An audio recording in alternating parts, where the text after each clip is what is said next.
Hello, welcome back.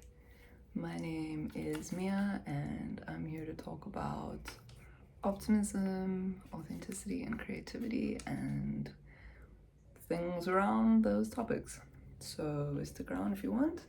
Today I want to be talking about problems I didn't know that I had, or maybe I should rather say challenges I was facing that I was unaware of.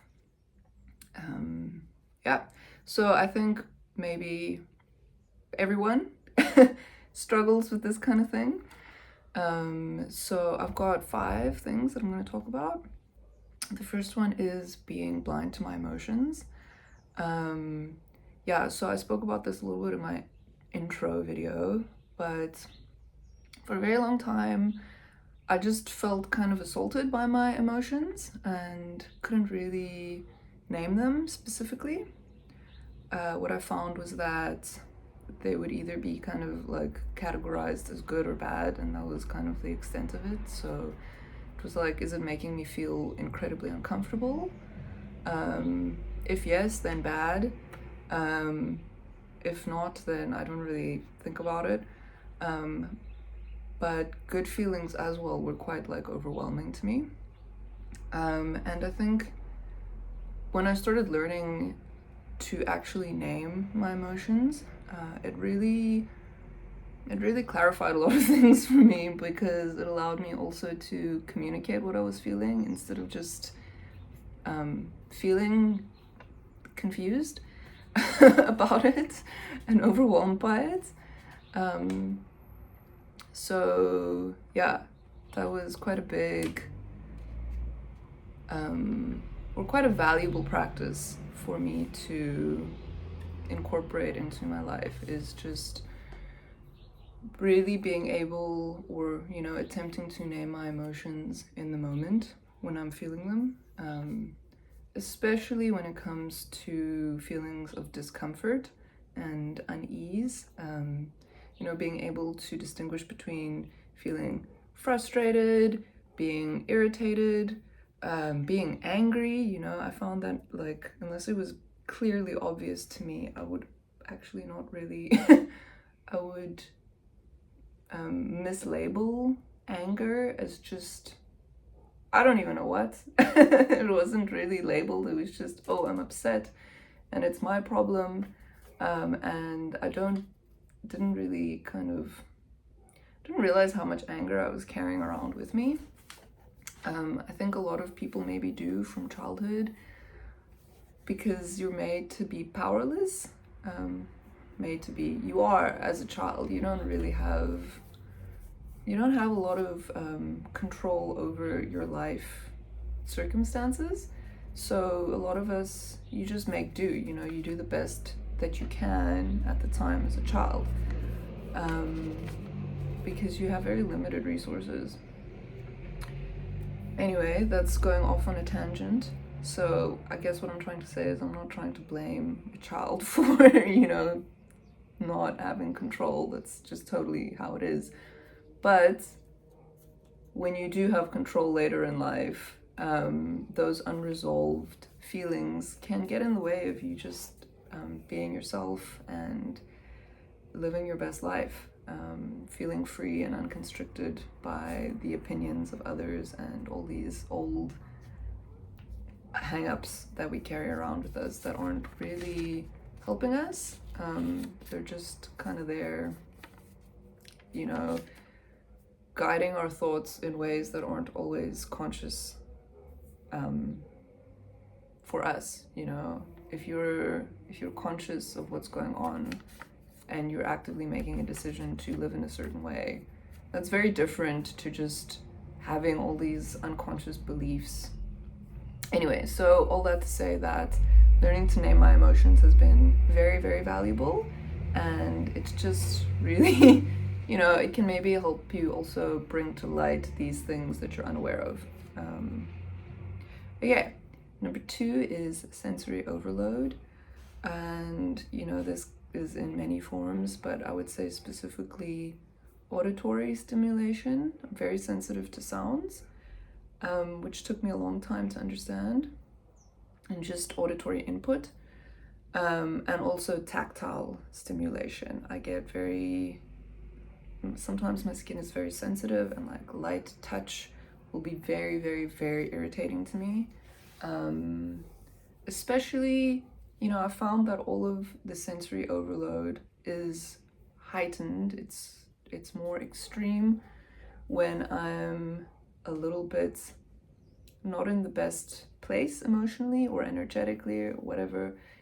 All of that gets extra affected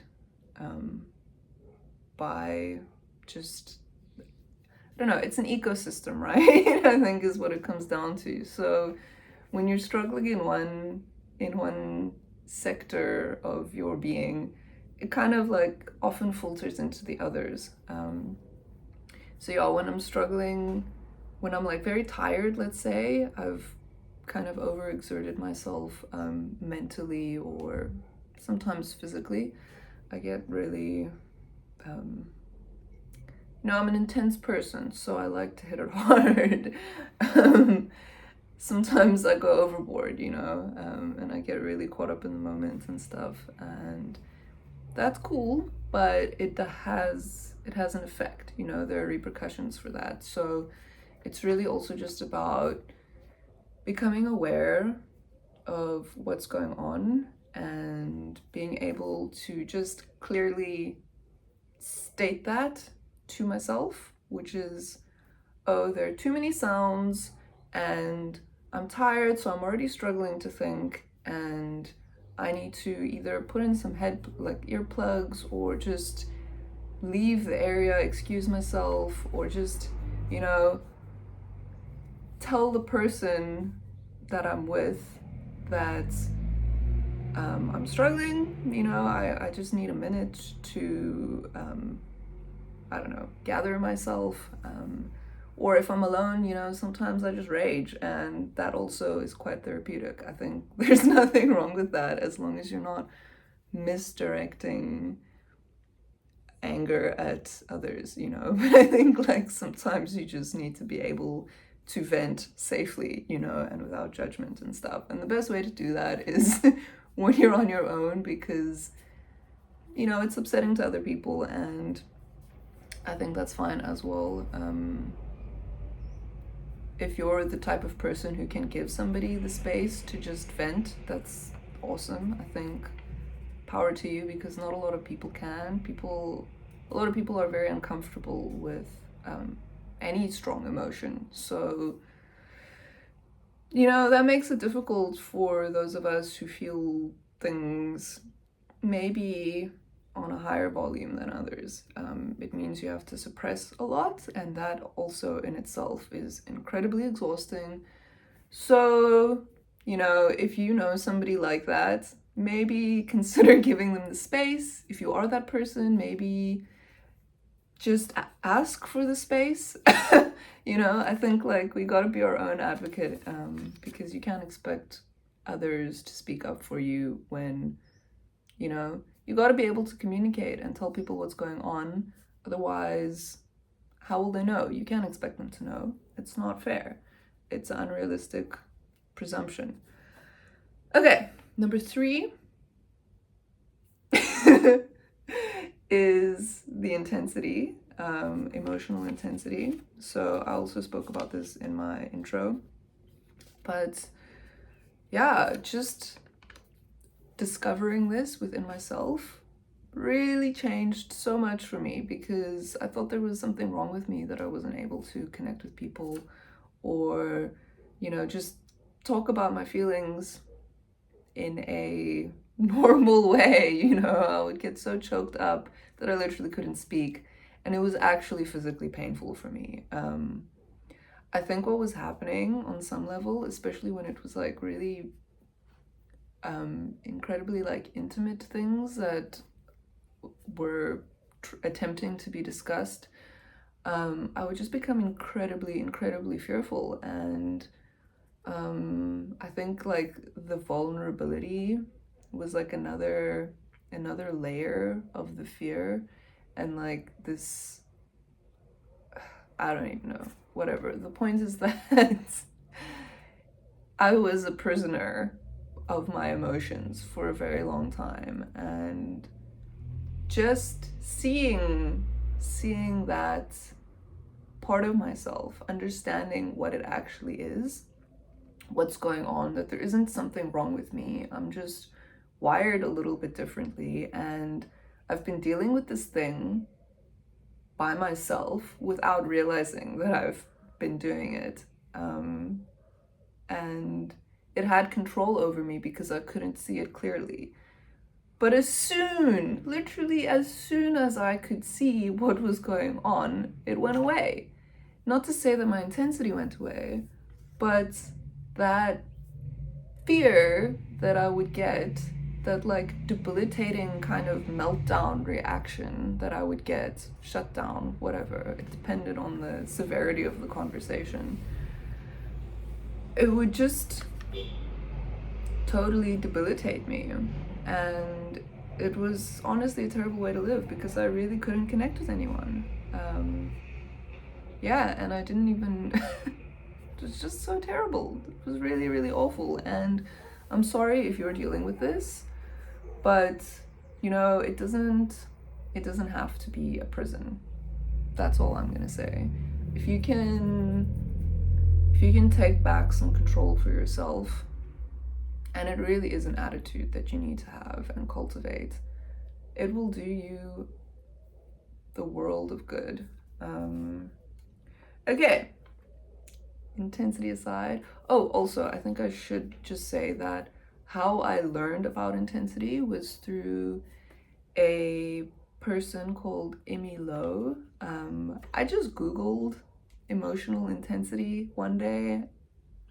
I get these intuitions sometimes, and I did it, and I found her essay that she wrote on her website, Eggshell Therapy. I will include a link to it because if you are a person who is intense in whatever fashion, she is incredibly valuable as a kind of just light, a person who shines light on these issues, and I don't think it's spoken about enough. So please, if you are, struggling with even things like borderline personality, she writes about quiet borderline. It's really, really, a lot of this seems to be related in terms of our emotional reactions. So I think thank you to her, to you, Imi Lo, if you are watching this. She also has a YouTube channel, so I will link all of those things. Okay, shout outs aside, number 4, this time 4, is chronic excuse me, sometimes I struggle with speaking. Chronic over and under stimulation. So yeah, I think I realized that, I think similar to a lot of people living in this modern age, you get bombarded with information all the time. Even when you're not on your phone or the internet or social media or in front of a screen anyway, there's so much information that is being processed by your body all the time. And I think that we don't always realize how tiring and taxing that can be.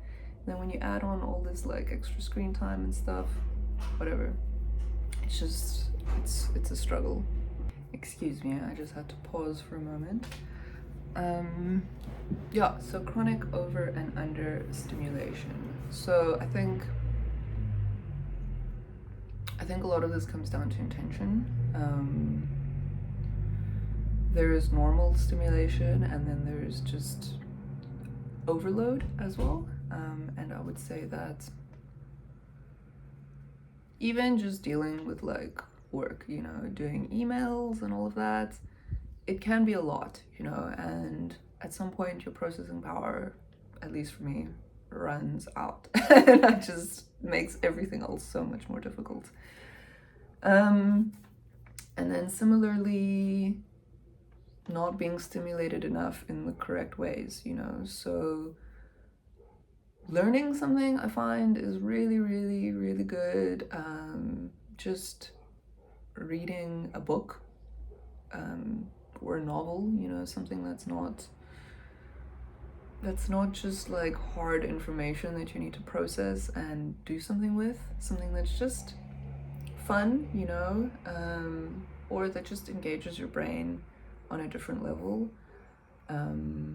Yeah, I think like this comes in many forms, but this over and understimulation, it all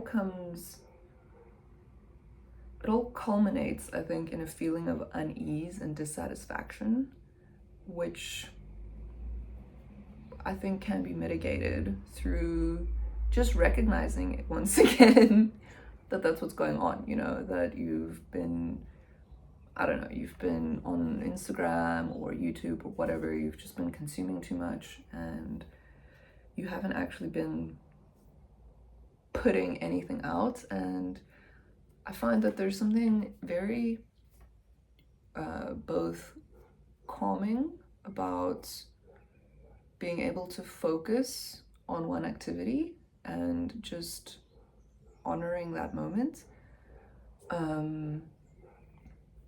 Yeah, so I guess it comes down to a matter of intentional focus rather than just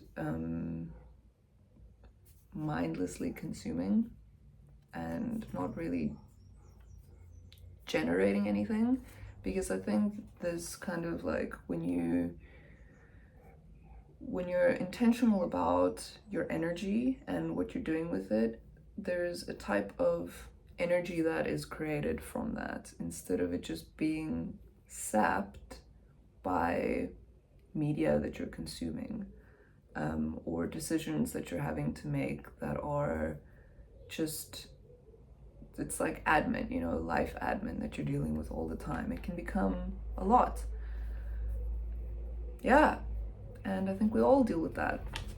It's normal, but I think it's important to make time for yourself to just,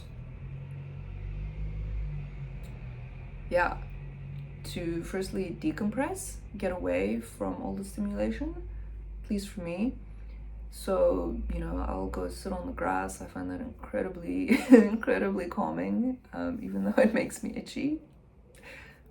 But it's just, there's something about sitting on the earth that just changes your being, like your state of being immediately, especially when you're out in some sunshine. It's just the best thing ever. So if you can go sit under a tree, take every chance you can to do that, because it just is so good. Okay, that was maybe a little bit too tangential, but it's all good here. Okay, and then my last point, number 5, is not knowing myself. So excuse my squinting, the light's a bit sharp here. Yeah, I think it's this kind of like an overarching theme that maybe speaks to all of these things, that I wasn't really paying attention and I wasn't really introspecting in a meaningful way. You know, I think you gotta kind of really be willing to dig a bit deeper than what's on the surface. If you really want to like progress and not just stagnate as a person, because I just found myself like stuck in these old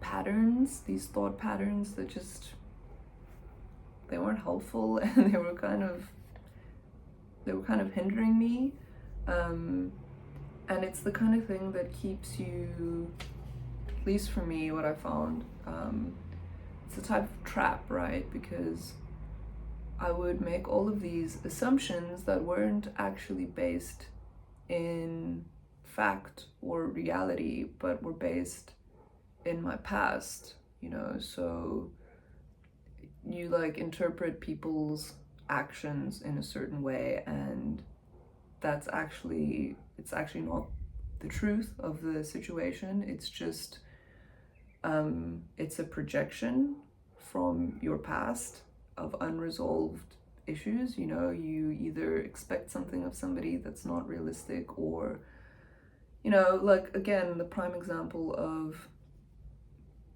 expecting somebody to understand what's going on with you or what you expect from them without communicating that.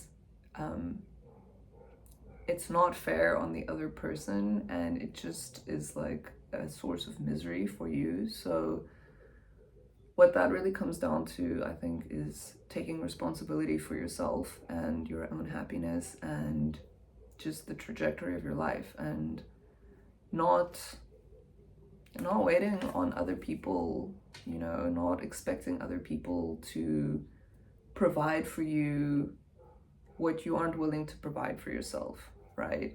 And, you know, that's not always an easy thing for people to recognize, that we're placing all of these expectations on these like hidden expectations on other people. But, you know, I recognize that I was doing that. Yeah, and, you know, there's so many other things that come with knowing myself. You know, there were all these judgments I was making of myself, you know.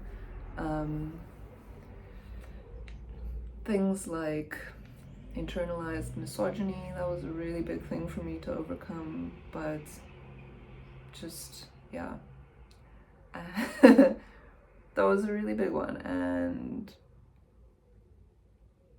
yeah, I want everyone to feel free and like they have agency, because you do. You can make decisions for yourself, and it just all starts with being willing to, you know, being willing to really look at yourself, what's going on with you, and really also questioning your assumptions and your beliefs, because at the end of the day, our beliefs ripple into our everyday reality. So, you know, just maybe ask yourself, what assumption am I taking for granted? And, you know, if you're feeling unsatisfied generally, I think it's important to ask yourself why, and really, really go deeper than just maybe the obvious thing at the moment, because sometimes it is that obvious, but I mean, mostly it's a type of chronic situation that we're in. So is there something that you need to change? Is it an actual condition, an external condition? Or is it just your perception that needs to change? Because sometimes it is just that. Sometimes, like I said, with the right piece of knowledge, when you're just able to see clearly, so much can change for you. It's the starting point of everything. So those are my 5 challenges that I didn't know I was facing. Yeah, I hope that this is valuable to you in some way. If there's anything you want to hear about, let me know. Yeah, I'm here. I'm hopefully able to provide some insights. Yeah. Okay, everyone. Good luck with dealing with yourself. You got this. And yeah. Okay.